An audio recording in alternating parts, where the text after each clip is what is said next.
भुंकणं हा कुत्र्याचा स्वभाव असतो आणि शांतपणे शिकार करणं हा सिंहाचा रुबाब असतो.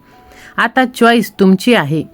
तुम्ही स्वतःच्या भविष्याची चिंता करत असता तेव्हा हे बोलणारे लोक तुमच्या खात्यात पैसे पाठवतात का? तुम्हाला जेवायला देतात का? नाही ना. मग ज्या लोकांच्या असण्याने किंवा नसण्याने तुमच्या खिशाला आणि तुमच्या आयुष्याला फरक पडत नाही, त्यांच्या शब्दांनी तुमच्या मनाला का फरक पडला पाहिजे? लोकांचं बोलणं कचऱ्यासारखं असतं. ते डोक्यात साठवून ठेवू नका, नाहीतर विचार सडून जातील. त्यापेक्षा ते बोलणं एक इंधन फ्यूल म्हणून वापरा. प्रत्येक टोमणाला तुमच्या यशाच्या पायरीमध्ये बदला. आज जे तुम्हाला वेडं ठरवत आहेत, उद्या इतिहास घडवल्यावर तेच लोक तुमचं कौतुक करायला पुढे येतील. स्वतःवर विश्वास ठेवा, कारण गर्दीत चालणारे हरवून जातात आणि एकटे चालणारे साम्राज्य निर्माण करतात. दिगंबरा दिगंबरा, श्रीपाद वल्लभ दिगंबरा. सहमत असाल तर श्री स्वामी समर्थ असे टाईप करा आणि हा संदेश जास्तीत जास्त जणांना तुम्ही शेअर करा. पहा, कितीही काही झालं तरी आपण आपल्यावर विश्वास ठेवता आला पाहिजे आणि आहे त्या परिस्थितीत आनंदी राहिला पाहिजे. कारण आपला आनंद हा पैशात नाही किंवा दुसऱ्यांवर अवलंबून नाही. पौर्णिमेचा चंद्र आकाशात प्रकाशाची सर्वत्र उधळण करीत असतो. आईच्या कडेवर एक लहान मूल असतं. तो सुंदर पौर्णिमेचा प्रफुल्लित चंद्र आपल्या लेकराने पाहावा ही आईची इच्छा. पण इतक्या दूरवर लेकराची दृष्टी चटकन जाईल कशी असा विचार आईच्या डोक्यात येतो. इतक्यात तिला एक कल्पना सुचते. तिने आपल्या लेकराला जवळच्या अंतरावर असलेल्या एका झाडाच्या फांदीकडे पाहण्यास सांगितले. हेतू असा की त्या फांदीकडे पाहता पाहता त्या लेकराची नजर त्या फांदीच्या पलीकडे जाऊन त्याला चंद्र दिसावा. आता त्या लेकराने आईच्या आज्ञेप्रमाणे असे म्हणून केवळ फांदीकडेच पाहावयाचे, अन्य कुठेही पाहायचे नाही असे पक्के ठरवले. तर त्याला आई काय करणार? परिणाम एकच होईल, त्या लेकराला चंद्रदर्शनाचा आनंद लुटता येणार नाही. त्याचप्रमाणे आपण लोकांचा जर विचार करत बसलात तर आपल्याला आपल्या आयुष्याचा आनंद घेताच येणार नाही. म्हणून लोकांच्या बोलण्याकडे दुर्लक्ष करा. आनंदाचे डोही आनंद तरंग, आनंदाचे अंग आनंदची. म्हणून जीवनात जी पोकळी होऊन बसली आहे त्याचे एकमेव कारण म्हणजे आपण आपल्याला आपल्यातच हरवून बसलो आहोत. म्हणून आहे त्यात आपण आनंदी राहायला पाहिजे आणि काहीही झालं तरी लोकांविषयी विचार करणं सोडून द्यायला पाहिजे. जन्माला आलेला प्रत्येक मनुष्य हा मरेपर्यंत जगतो आणि जगताना त्याला सुखच पाहिजे, दुःख नको असं कधीच होणार नाही. सुख आणि दुःख हे दोन्हींची सांगड असते आणि त्यामुळेच ते आपण आयुष्य पुढे नेत असतो. म्हणून काहीही झालं तरी आपण सुखच पाहिजे असं करता कामा नये.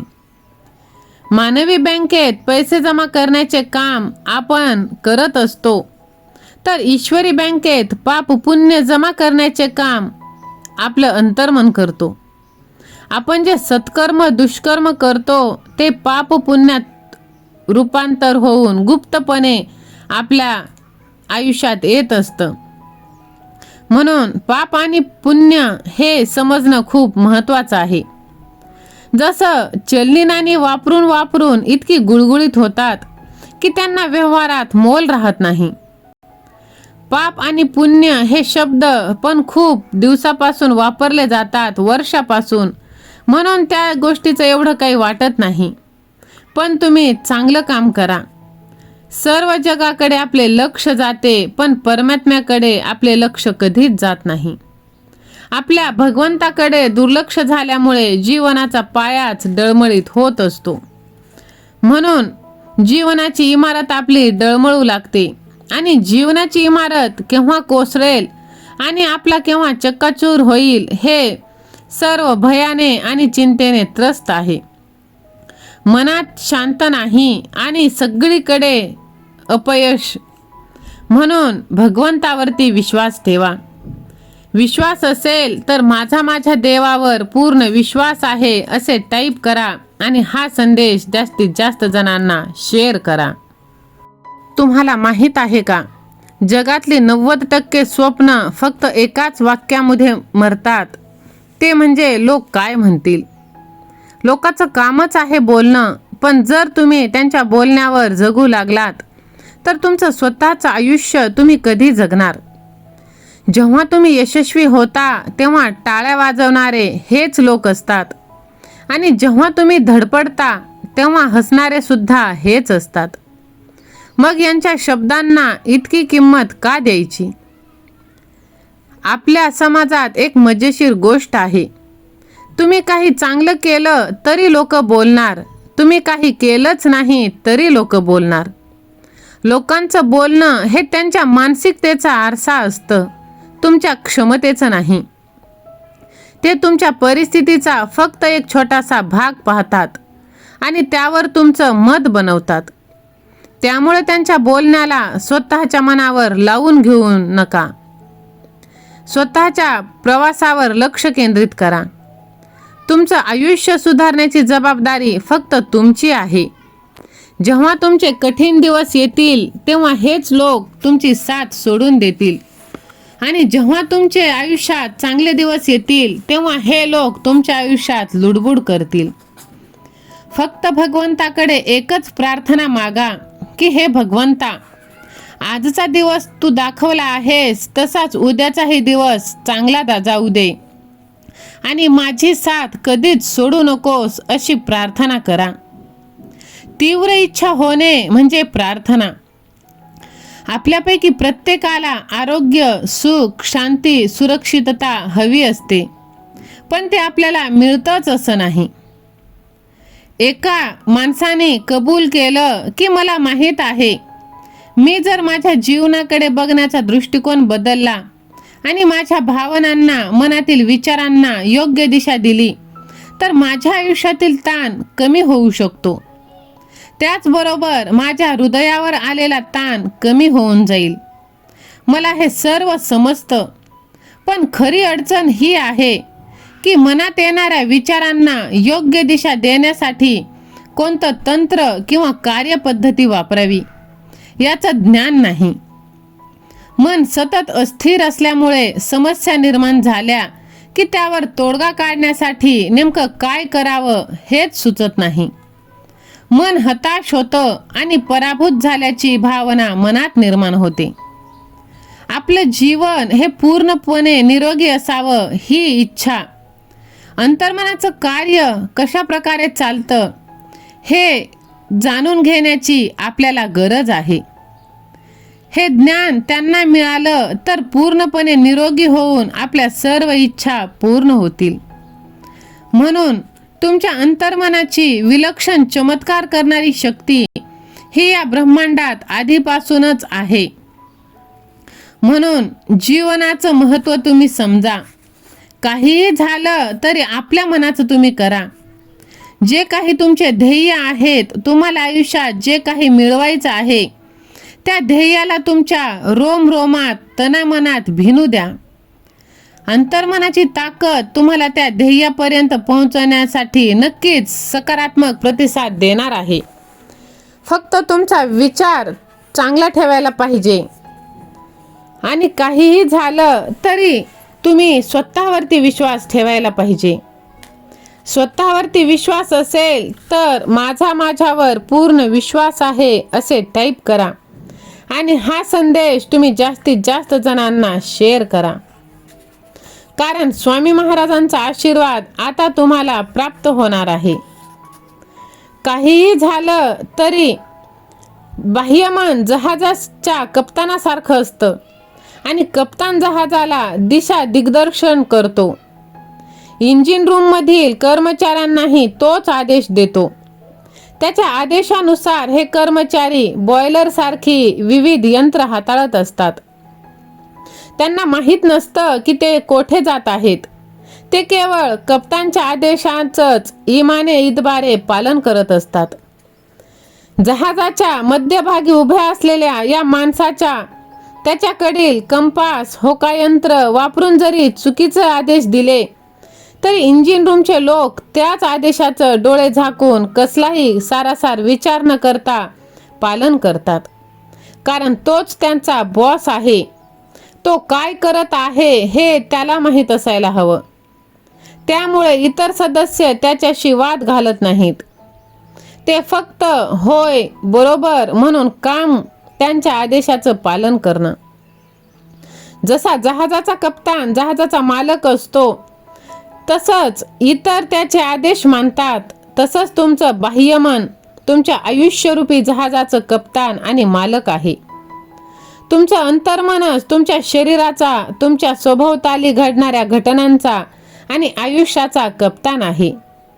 तुमच्या मनावर कशावर विश्वास ठेवायचं, ते काय स्वीकारतं हे त्याला समजतं. तुमचं अंतर्मन कधीच उलट तपासणी किंवा प्रतिप्रश्न करत नाही. तसंच ते आदेश कशावर आधारित आहे याच्याशी त्याला काहीही घेणं देणं नसतं. केवळ तुमच्या आदेशाचं पालन करणं एवढंच अंतर्मनाला समजतं. पण जर तुम्ही पुन्हा पुन्हा स्वतःशीच म्हणत राहिलात, मला हे परवडणार नाही, तर तुमचं अंतर्मन तुमचे शब्द खरं ठरवतं. मला हे जमणार नाही, मी हे करू शकत नाही. जर तुम्ही सारखं हेच निगेटिव्ह बोलत राहिलात तर तेच सत्यात उतरवतं. तुम्हाला हवं ते तुम्ही खरेदी करू शकणार नाही याचंच पुरावं ते तुम्हाला देत राहतो. जोपर्यंत तुम्ही म्हणता, मला ती गाडी, ते घर विकत घ्यायचं आहे, मला हे करायचं आहे, तर तुम्ही खात्री बाळगा, नक्कीच तुमच्या आदेशाचं पालन होणार आहे. आणि पहा, तुम्हाला आतून जसं वाटतं ते सत्यात उतरवतं. तशीच परिस्थिती तुम्ही बाहेरच्या जगात जगत असतात. तुम्हाला कधी कळतच नाही की तुम्ही तुमच्या नकारात्मक विचारामुळे ती परिस्थिती निर्माण केलेली आहे आणि त्यानुसारच तुमचं आयुष्य चालत असतं. तुम्ही निगेटिव्ह बोलत राहता आणि तात्काळ ते सिग्नल तुमच्या अंतर्मनाकडे जातं. एखाद्या नकारात्मक वाक्याला कधीच पूर्ण विराम देऊ नका. त्याला तात्काळ सकारात्मक करा आणि तुमच्या जीवनात चमत्कार घडवा. काहीही झालं तरी तुमचं आयुष्य हे तुमच्या पद्धतीने जगायला पाहिजे. ज्या गोष्टी सत्य आहेत, ज्या गोष्टी प्रामाणिक आहेत, ज्या गोष्टी न्याय देणाऱ्या आहेत, ज्या चांगल्या आणि पवित्र आहेत, जर जगात असे काही गुण असतील तर त्यांची स्तुती करायची असेल तर नक्कीच दिलखुलासपणे आपण ती करायला पाहिजे. आपल्या जीवनातील अविभाज्य भाग म्हणजे आपल्यावरील आणि आपल्या भगवंतावरील विश्वास. कुणावरही किंवा कुठल्याही गोष्टीवर सहजासहजी विश्वास ठेवू नका. खूपदा चुकीच्या गोष्टीवर विश्वास ठेवणं तुमच्या फायद्यासाठी योग्य नसतं, हानिकारक असतं. पण तुम्हाला समृद्ध, निरोगी, संपन्न, आनंदी जीवन प्रदान करणाऱ्या तुमच्या अंतर्मनाच्या शक्तीवर संपूर्णपणे विश्वास ठेवा, कारण तेच तुमचं जीवन घडवणार आहे, क्रिएटर ऑफ लाईफ असणार आहे. ज्या प्रकारचं तुम्ही विचार करता त्याचप्रमाणे तुमचं अंतर्मन काम करतं. तुमची विचारसरणी सकारात्मक असेल तर जीवन देखील सकारात्मक होतं.